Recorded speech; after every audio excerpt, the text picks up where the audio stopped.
right, welcome to the Life of a Marketer podcast. Today's guest is Karolyn. Karolyn, I'm happy to have you on the podcast. And as we usually do, I'm going to allow you to introduce yourself. Tell us about who you are and what you do. Yeah, I'm Karolyn Raphael. I'm the president of Winger Marketing. We're a full service marketing agency. We're headquartered in Chicago, but we have team members all over the country in New York City and Dallas and Illinois, of course, Detroit, and even in Auckland, New Zealand. So we work with companies, B2B companies and B2C companies that either are looking for assistance with their own marketing team's work, or they have limited marketing staff, and we function as their outsourced marketing department or boots on the ground here in North America.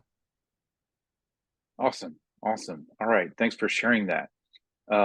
So what kind of industries do you typically serve in your with your business?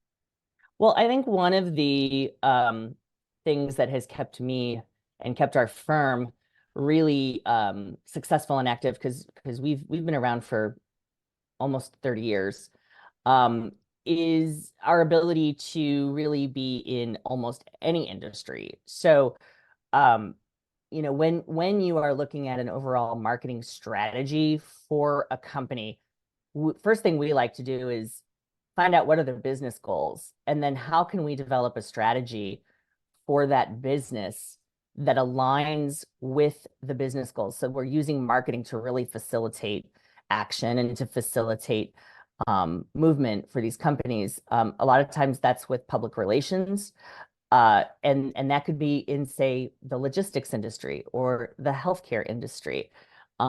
We even have clients in, believe it or not, the reptile industry. So really, we are all over the board. We've served multinational global organizations, as well as individual authors who are trying to promote their book. It really, if we're passionate about what companies are doing, and that's sort of our criteria, is are you doing something good in the world? What are you doing in the world to make the world better? Those are the kind of companies we love to work with. Okay, awesome. Thanks for sharing that. Yeah. So getting started and getting into marketing. What's the best thing about being in the marketing industry for you? For me, it's every day is different, every problem is different. Um, and coming up with solutions that make a difference for businesses, help them grow, seeing that you have an impact. And, especially today with public relations, and so many media layoffs or bankruptcies in the media industry, there's a huge opportunity to develop your own content and make sure that your story is getting out there as an organization and control the message. To me, that's really exciting, because that says that it's not just the news, it's you as a company, as a person, as a promoter in marketing. You get to have a say in what people are reading, what people are learning about. And that's why we're so adamant about working with companies that are doing good in the world. Awesome, awesome. So, what sort of advice do you offer to those that are in the marketing industry right now? One of the things that you have to have as a characteristic to be a really good marketer is an amazing sense of curiosity and a desire for continuous learning. With what is happening in the marketing industry with AI and the potential for it to, I know some, people are talking about it taking away jobs, but I think it can actually just enhance and also just work as an assistant. Um, you have to continuously be learning about technology, be continuously looking for new ways to share your message and share your story. So if you don't have that insane curiosity that drives you to want to learn new things, then you probably shouldn't be in marketing.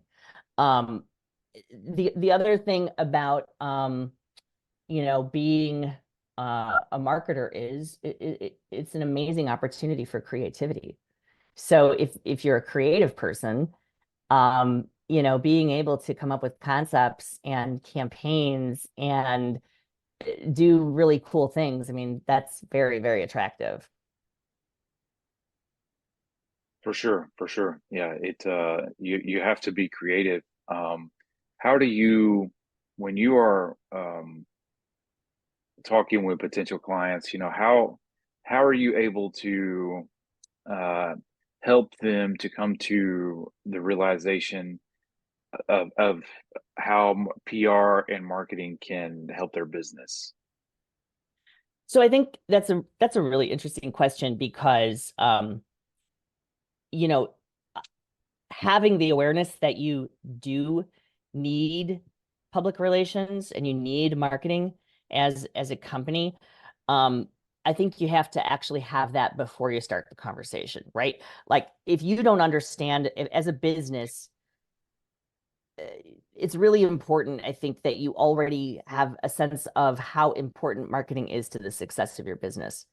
And if you if you don't have that belief, then whatever you're going to do, whatever the project is, whatever the campaign is, it's going to be really hard to make it come to fruition, right? So you need to have buy-in from the team that they're going to be into this process, that they see the value in what can be done. If you're constantly resistant or thinking, oh, it's just a scam, marketers, they say they're going to do this, they say they're going to deliver, but it doesn't work. Um, I'd say we have a gazillion case studies that show that it does. And the reason it does is because we collaborate really closely with the clients to understand the goals and then craft a strategy that supports those goals and helps meet those goals. So, did I answer your question on that? Yeah, I think so. Definitely, definitely. And one of the things I'm particularly interested in is PR because it's an Mhm. area that I just don't know a whole lot about, to be honest. Yeah. I've looked into it, and a lot of times it gets lumped in with marketing, and you could say it's a branch of marketing.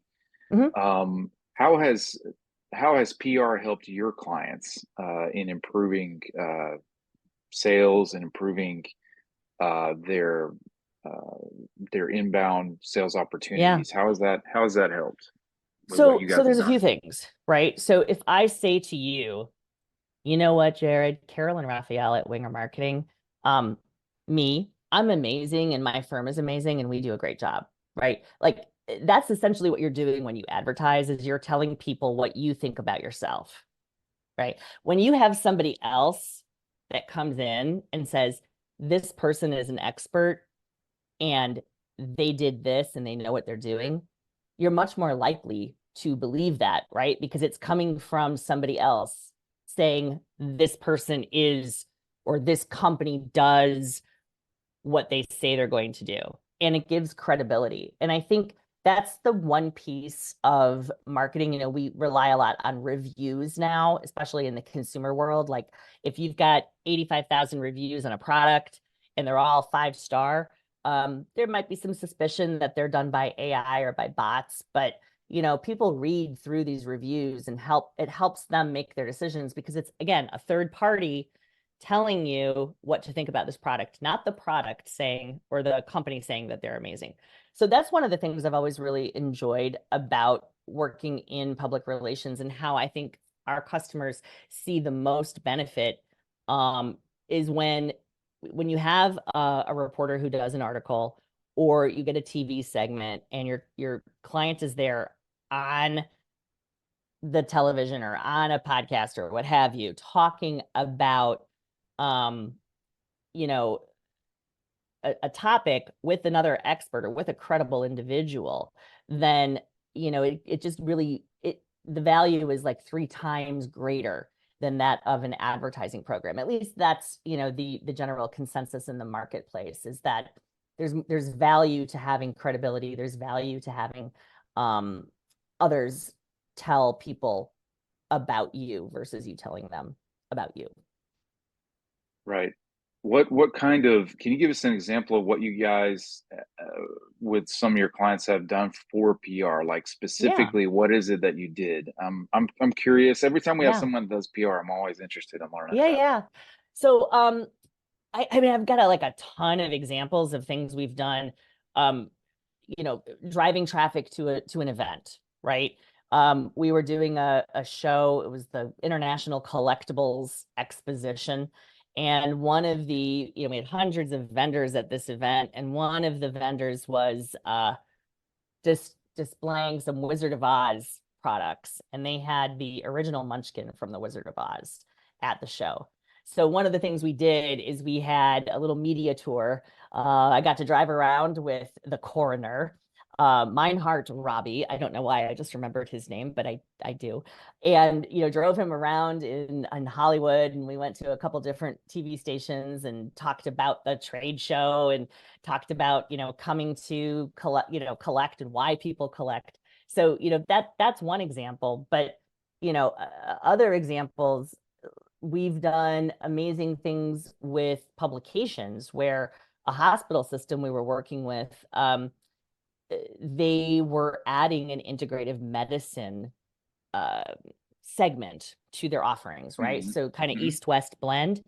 And I knew that every year the Chicago Magazine does this big feature on top doctors in Chicago. A lot of markets have this where they do a top doctor issue.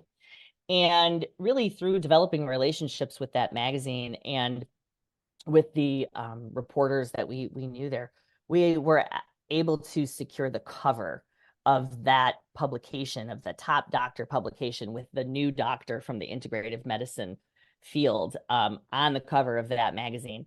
And I'll tell you, the hospital had booked that doctor. She was booked like 6 months out within a week of that story coming out.